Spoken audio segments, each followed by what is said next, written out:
Kaibigan, marami pa rin ako kilala, mahina uminom ng tubig. 'Di ba? Simpleng-simple lang tinuturo natin. Tapos magrereklamo maraming sakit, may UTI, masakit ang ulo. Ito po isa sa pinakamura at effective na gamutan natin, 'di ba? Simple lang, inom lang tayo ng maligamgam na tubig. Tuturuan ko kayo kung paano pag-inom, anong sakit matutulungan. Libre po to, tubig lang to. Pwede pang mahirap at very effective, very easy gawin. Kahit kaninong doktor kayo magtanong kayo sa espesyalista, sasabihin nila maganda talaga to, pampabuhay.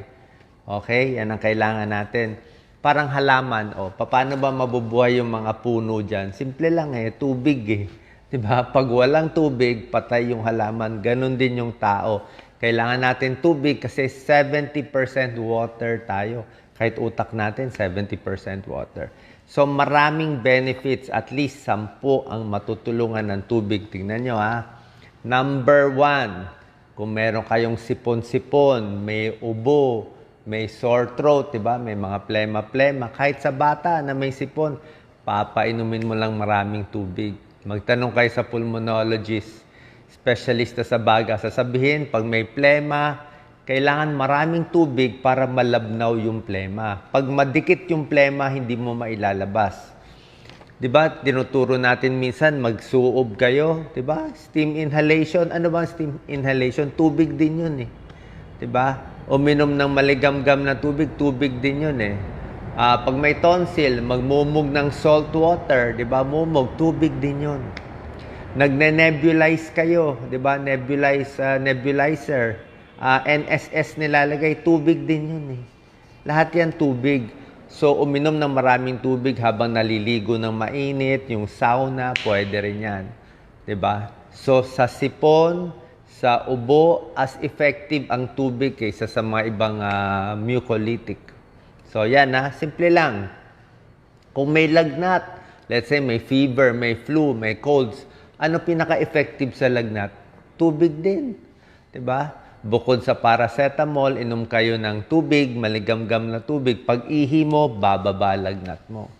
Number 2, ito, maraming kababayan natin hindi alam, tubig lang ang lunas eh. Masakit ang tiyan, 'di ba? Stomach problem, humihilab ang tiyan, hyperacidity, maasim, masakit hanggang dito, naninikip ang dibdib sa asim, may GERD, gastroesophageal reflux disease, may gastritis, maasim, baka kahit may ulcer. Simple lang po. Yan to ginagawa ko lagi. Lagi akong may tubig. Iinom ako ng tubig, sabi ko nga, mga 4 na lagok, 1/4 glass, 1/2 glass, every 15 to 30 minutes. Bakit? Para mahugasan yung acid. Ang problema sa mga taong may GERD, may gastritis, pag umakyat yung acid na yan, masisira itong lalamunan natin. Masisira ang vocal cords. Vocal cords masisira. Kaya yung mga singer, maraming sikat na singer, nasira yung pagkanta nila. Hindi na sila makabirit sa GERD. Diba? Acidic. Tapos pag lumabas yung acid sa bibig, maasim. Masisira pa yung enamel natin. So, tubig lang ng tubig. Tubig ng tubig lang. Mababawasan yung acid, hindi magagasgas yung tiyan. At bukod sa tubig, syempre, pag may GERD, sabayan mo ng saging, regular na pagkain, di ba? Huwag lang masyadong busog. Every few hours yung kain pa konti-konti. So, basta stomach problem. Yung mga may premenstrual syndrome, masakit yan. Hot water, pero pwede sa labas. Di ba? Pag humihilab ang tiyan nyo, napakasakit, humihilab, di ba? Makabag, hot water din eh. Kasi hot water, nakaka-relax ng muscle.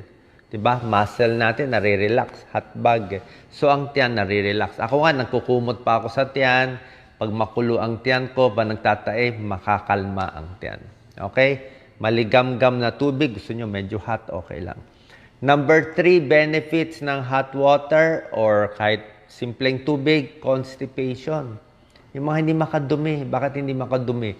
Bakit ang tigas-tigas ng dumi, ang solid? Bakit? Diba? Kasi kulang sa tubig. Kung marami kang tubig, di mas lalambot yun. Pero bukod sa tubig, sa constipation, sabayan mo ng maraming prutas, papaya, pakwan, peras, prune juice, grapes, tapos mga gulay na high fiber, yun din yan sa constipation. Pero, pag kumakain ka ng high fiber, hindi pwede walang tubig. Delikado. Okay? Delikado po. Let's say, uminom ng fiber supplement. Uminom ka ng fiber supplement, kumain ka ng maraming fiber, tapos hindi ka iinom ng tubig, maninigas yung fiber sa tiyan mo, baka magbara pa. Okay? Kaya pag high fiber kinakain mo, tubig, 8 to 12 glasses of water. Mas gusto ko nga 12 glasses of water. Pero ang pag-inom, spacing mo buong araw.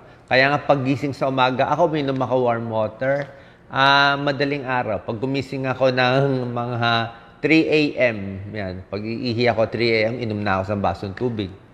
Pag gising ko na 6 a.m., inom na ako sa basong tubig. Kaya pag sa umaga, hindi na ganun kadilaw, kapanghi yung ihi. Kasi ayoko magka-kidney stones. Nagka-kidney stones na tayo.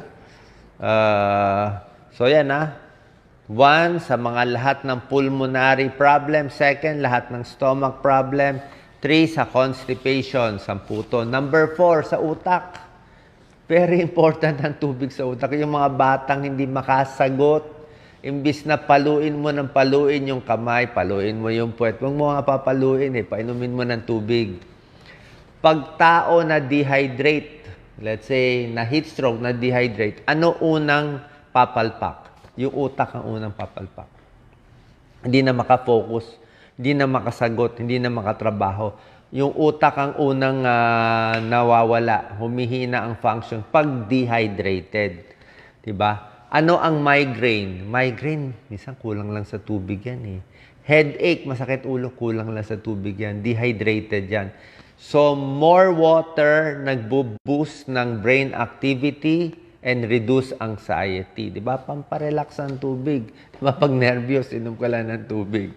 Diba? So, drinking water, good for the brain. Kasi 70% tubig siya Pag kulang sa tubig, yung mga neurons mo, hindi gagalaw. Diba? May turo pa nga yung mga OB-GYN.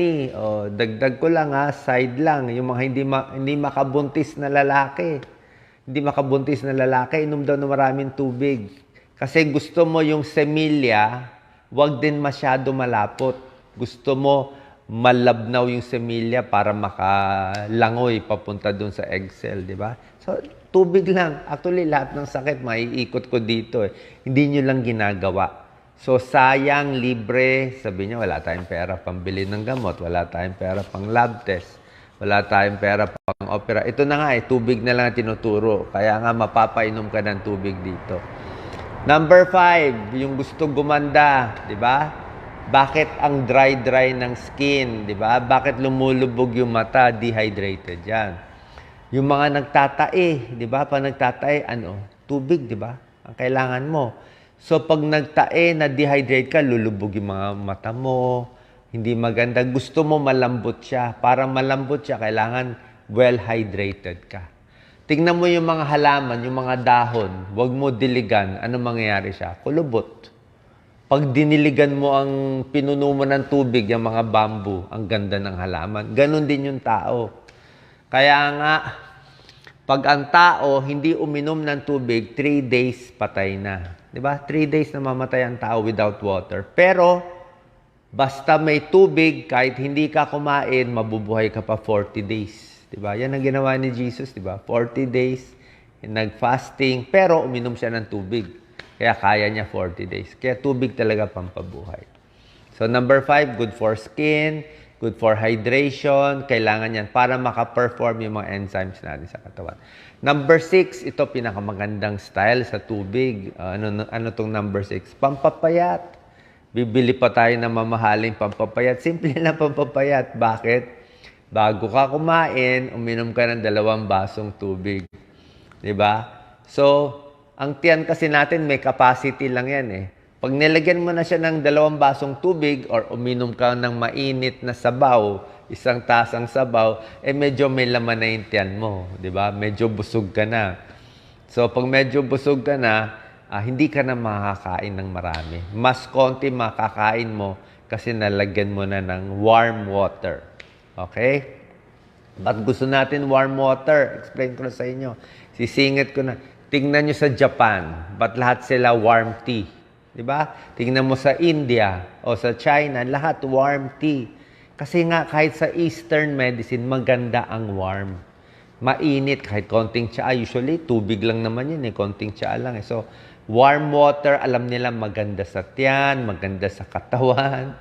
Pangtunaw ba ng taba? Hindi ko sure makakatunaw ng taba Medyo over na yon. Pero who knows, di ba? Basta warm water. Number 6, weight loss. Number 7, maganda ang tubig sa puso.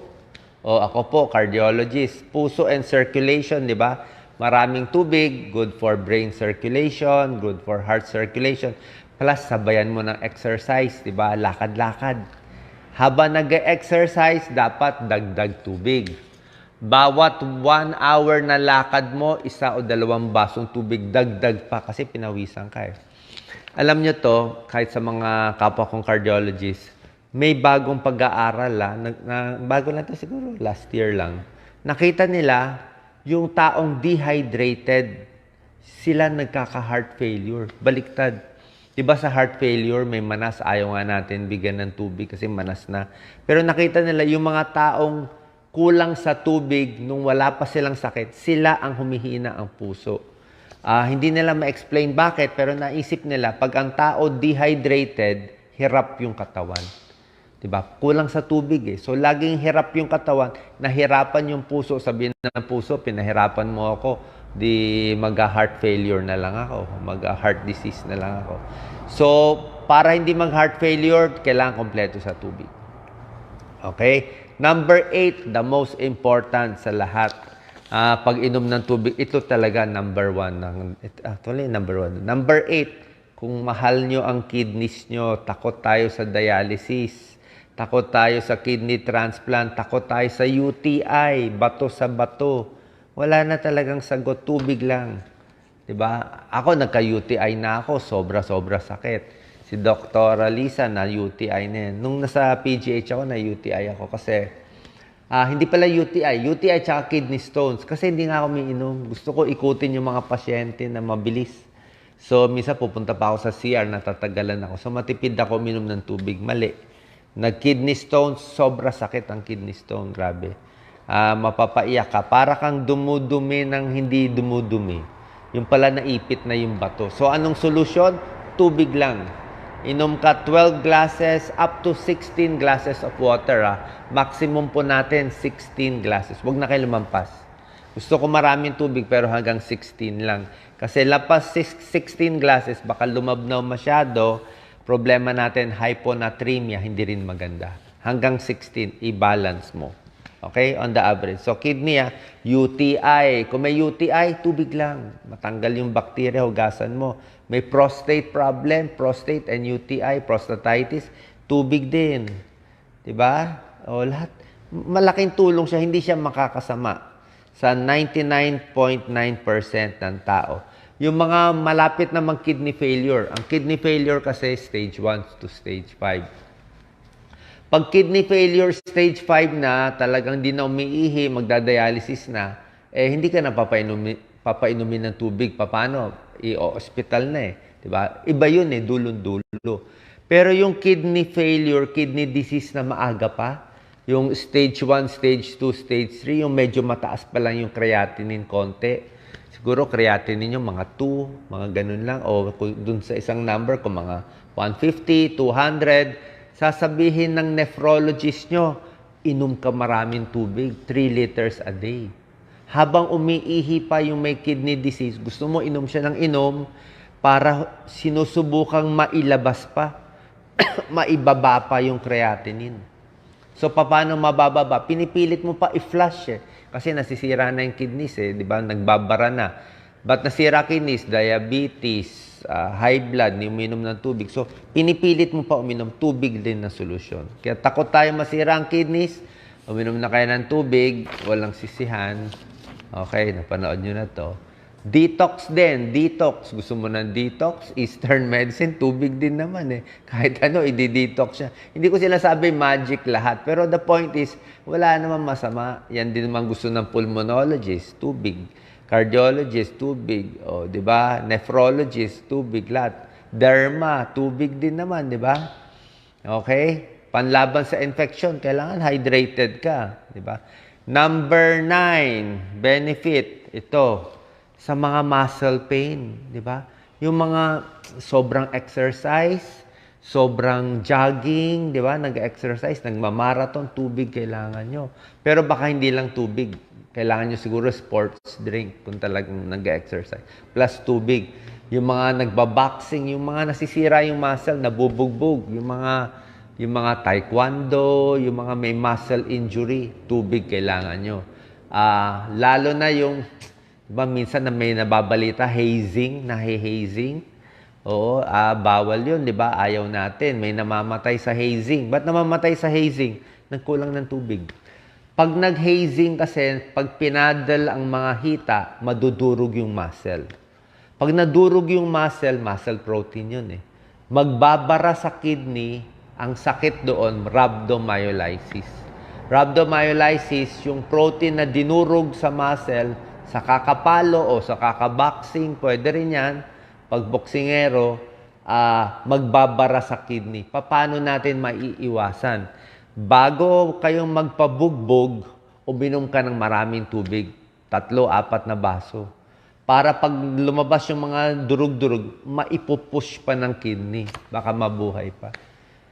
Kahit yung mga nagpapa-contrast dye, yung mga contrast dye sa hospital, tubig din, hina-hydrate namin eh. Nilalagyan ng swero, hydrate, para i-push out eh.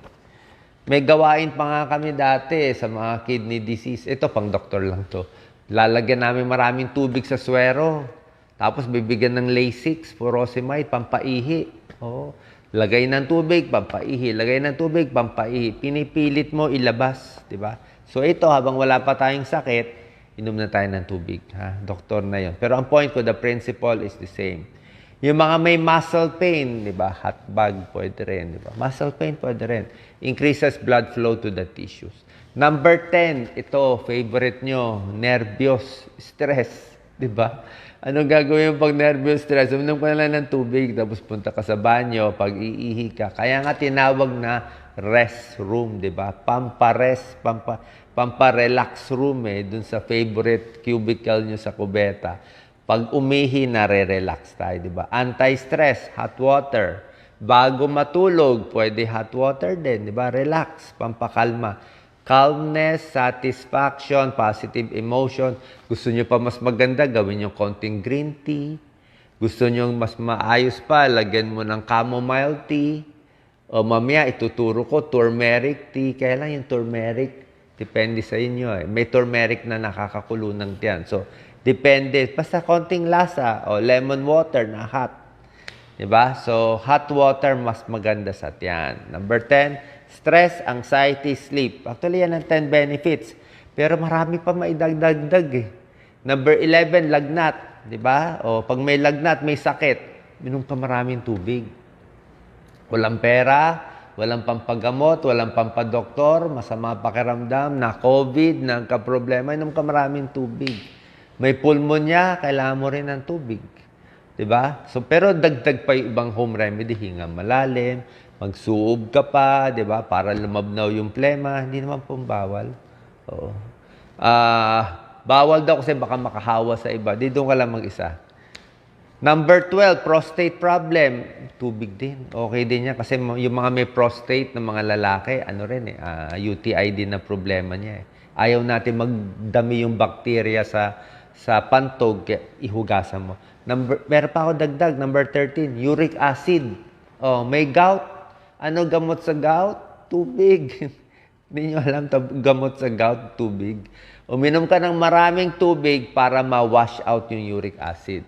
Pero dadagdagan mo rin siyempre ng bawas karne, bawas laman loob, bawas alak, inom ka ng allopurinol or febuxostat. Pero tubig pa rin panghugas ng uric acid.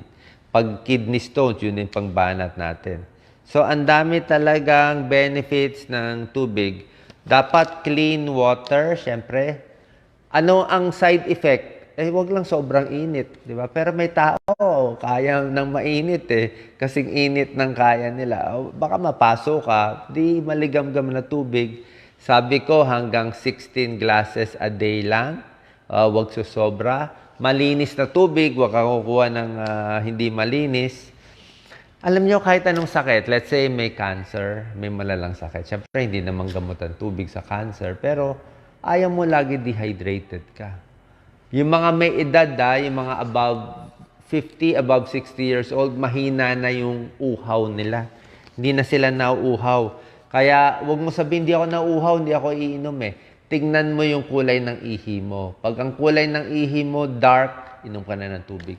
Yung mga lagi naka-aircon, hindi nauuhaw Diba? Pero pag umihi sila, ang dilaw-dilaw. Kaya kailangan mo ng tubig doon. Okay? Sino ang bawal uminom ng maraming tubig? Bihirang-bihira lang. Yung may heart failure siguro, yung talagang manas na, o babawasan yung tubig. Pero bihira yun. Yung doktor, halata naman maga yun gagamutin yung puso.